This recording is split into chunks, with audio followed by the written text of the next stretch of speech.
En mai dernier, en marge de la fête de l'unité, commémorée chaque 20 mai, 2 membres du RDPC de Paul Biya en sont venus aux mains quelques heures après la cérémonie du 20 mai dernier. Des sources indiquaient par ailleurs qu'il s'agit d'un maire qui aurait tenté d'assassiner un député, tous 2 membres du Rassemblement démocratique du peuple camerounais. En effet, il s'agit de Liboire Angono, maire de Biwamban, chef-lieu d'arrondissement de Bion-Ban, département de Lamvila dans le sud Cameroun, qui aurait attaqué violemment l'honorable Josué Meyou. Comme le rapporte 237 en ligne, qui cite Maître Jean Bikoromoni, huissier de justice, commissaire-priseur à la 7e charge près des tribunaux des Boloa. Liboire Angono va comparaître au tribunal de première instance des Boloa, le mardi 21 juin 2022, pour répondre de son agression sur l'honorable Josué Meyou qui a porté plainte.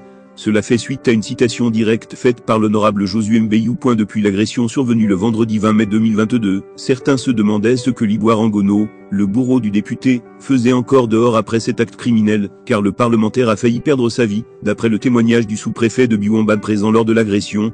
Afin d'apporter des éléments d'éclairage au public, Maître Jean Bikoromoni a fait savoir que on ne pouvait pas arrêter le maire de la commune de Biwamban depuis son acte d'agression sur le parlementaire parce que le député n'avait pas porté plainte. Il avait plutôt fait une citation directe, ajoute 237 en ligne. D'après les informations, le maire en question est un cas récidiviste. Le maire Liboire Angono s'illustre plus dans le registre des faits divers, toujours d'après 237 en ligne. Dans la ville d'Eboloa, ses victimes se comptent par dizaines. Agression des clercs de justice en plein exercice de leurs fonctions, menace de bagarre avec un magistrat au palais de justice d'Eboloa, bagarre avec des dockers.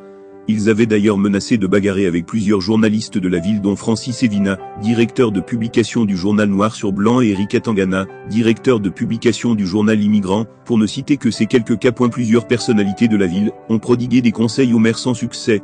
Parmi ces personnalités, on peut citer entre autres Silial Marine Vogo, préfet du département de Lamvila, Minette Libom Lilican, chefesse de la délégation permanente du comité central du RDPC pour Lamvila.